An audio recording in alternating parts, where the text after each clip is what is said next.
السلام عليكم ورحمة الله وبركاته. اهلا بكم في مطبخ توتي. النهارده هنعمل مع بعض كحك العيد ان شاء الله. وصفة الكحك تعجبكم. هنعمله كحك ناعم. بس تتابعوا الوصفة للنهاية عشان يطلع مظبوط كده ان شاء الله. الوصفة اللي هقدمها تعجبكم، واللي يعجب وصفتي ما ينساناش في اللايك والاشتراك في القناة لأول مرة يشوفنا، وتفعيل الجرس عشان اي وصفة جديدة اعملها يوصل لكم اشعار بيها. يلا نعمل الكحك مع بعض. عندي كيلو دقيق، ليهم نص كيلو سمنة بلدي، وعندي معلقه صغيره ريحه كحك، ومعلقه صغيره قرفه، وعندي 3 معالق كبار سمسم، وعندي معلقه صغيره خميره، معلقتين سكر، كوبايه صغيره لبن على ميه. اول حاجه هنبتدي بيها، انا هنضيف السمسم بتاعي على الدقيق المنخول، انا نخلاه طبعا، وهنضيف ريحه الكحك والقرفه، وهنقلب كل الخليط ده مع بعضه كده. انا طبعا مش بنضيف الخميره دلوقتي خالص، الخميره دي اخر حاجه انا بعجن بيها مع الميه واللبن، بندفيهم طبعا وبنضيفهم نعجن بيهم بعد ما خلاص انا خلطت السمسم وريحه الكحك والقرفه مع الدقيق. انا هقدح السمنه بتاعتي تقدح حلو قوي، وهحط عليها في القدحه فص مستكه، ونشوفوا بعد كده هنعمل ايه مع بعض. السمنه ما قدحت حلو وهتطلع فص المستكه. دلوقتي ده شكلها وهي مقدوحه ومطلعه بخار كده. دلوقتي انا هنزل بيها على الدقيق على طول.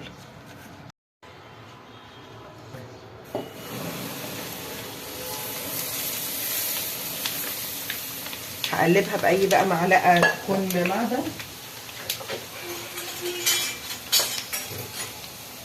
على طول كده. ادمج السمنه مع الدقيق بالشكل ده واسيبها تبرد خالص الاول، بس نقلبها بالشكل ده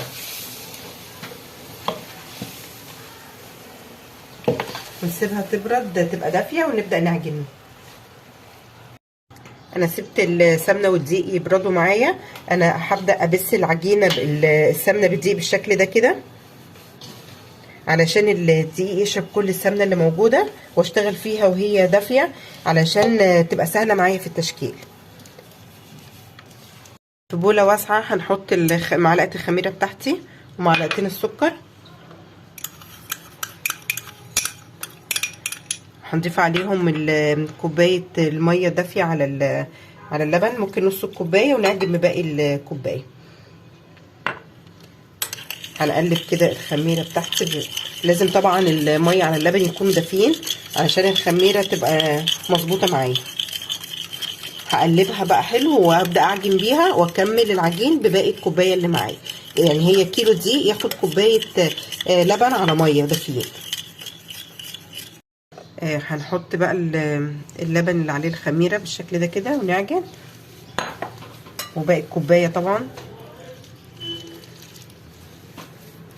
السوائل الكتير هي اللي تخلي الكحك معايا خشن، عشان كده انا بنضيف هي كوبايه بس يطلع الكحك مظبوط وناعم للي بيحبه ناعم طبعا. هنلم العجينه بالشكل ده كده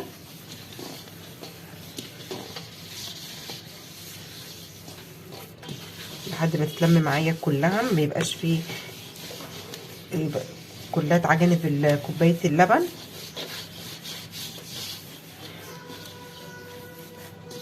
انا ما بسيبهاش تخمر، لان هي لما بتنشف لما بتبرد خالص بتفرول وما بنعرفش نشكلها حلو، فانا هشتغل فيها على طول وهي دافيه. الحشو اللي هستخدمه للكحك، انا عندي نص كيلو ملبن جايبه لي الكيلو الدقيق.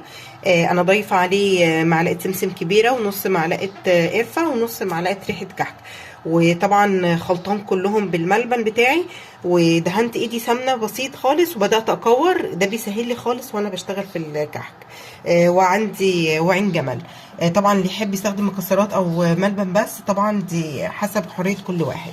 انا هبدا اخد بقى كوره كده من العجينه الحجم اللي انا عايزاه، ادلكها بس كده عشان تبقى طريه معايا وما تشققش مني وانا بشكلها، لحد العجينه بتاعتي ما تبقى طريه تحت ايدي كده بالشكل ده.